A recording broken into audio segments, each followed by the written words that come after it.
देश में सामाजिक विषमता का इतिहास रहा है और हमने अपने ही समाज के बंधुओं को सामाजिक व्यवस्था के तहत पीछे रखा। उनको अपने बराबरी में लाने तक उनको कुछ विशेष उपाय करने पड़ेंगे। ऐसा वो आरक्षण लागू किया है। इसलिए जब तक वो भेदभाव है तब तक उसको चालू रहना चाहिए। देखिए, अपने यहां जो आरक्षण दिया गया है वो अपने देश में सामाजिक विषमता का इतिहास रहा है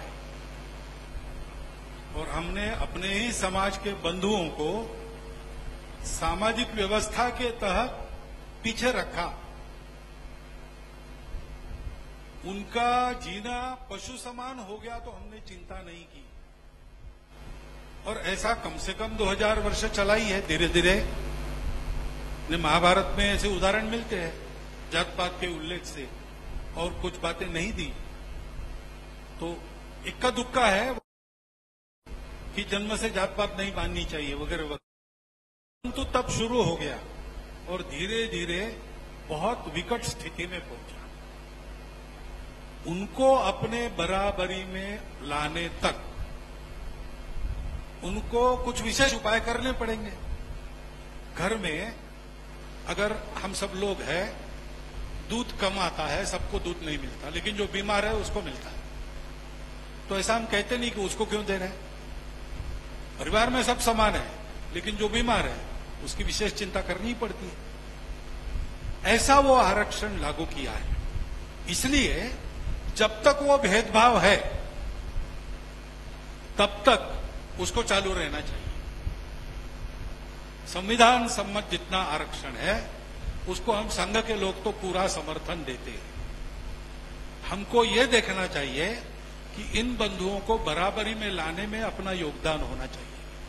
आज दिखता नहीं है लेकिन वो भेदभाव अभी भी है। सम्मान की बात है, केवल आर्थिक बराबरी की बात नहीं, केवल राजनीतिक बराबरी की बात नहीं, सामाजिक बराबरी सम्मान की बात है।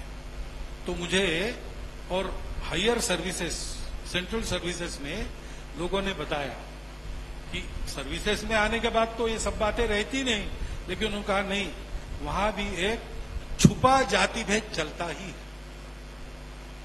और आज भी घटनाएं तो होती है। डोली चढ़ने पर चाबुक मारा जाता है, मंदिर में प्रवेश नहीं मिलता है। ये सामाजिक वास्तव ठीक हो जाना चाहिए। हिंदू समाज में सबके लिए मंदिर, पानी, स्मशान एक होना चाहिए।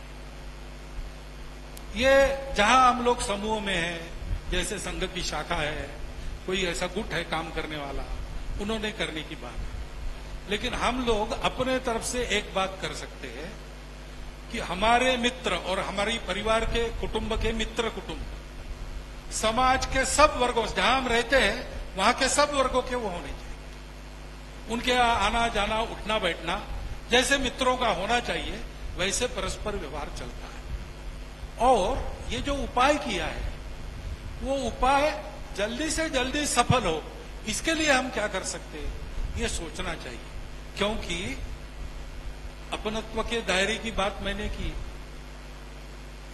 आप इसको तर्क से समझेंगे तो आप आरक्षण के समर्थक हो तो भी नहीं समझ सकते, विरोधक हो तो भी नहीं समझ सकते, क्योंकि ये बात तर्क की नहीं है, ये मन की बात है, अपनेपन की बात है। इस समस्या का इलाज केवल परस्पर संवेदना, सद्भाव, यही है। उस सद्भाव को लेकर हम आचरण करें तो आज मैं ये भी देखता हूं कि जिनको आरक्षण मिलता है उनमें धीरे धीरे ये आवाज उठ रही है कि आरक्षण लेके हम समर्थ हो गए, अब हमको नहीं चाहिए, दूसरे किसी को दो जिसको आवश्यकता है। हम आज तक लेने वाले थे, अब हमको देने वाला बनना है।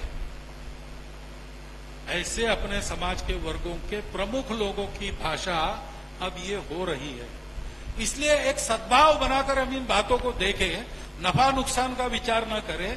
अपने लोगों के लिए जिन्होंने 2000 साल कष्ट झेला, हम 200 साल कष्ट झेल ले तो क्या फर्क पड़ता है।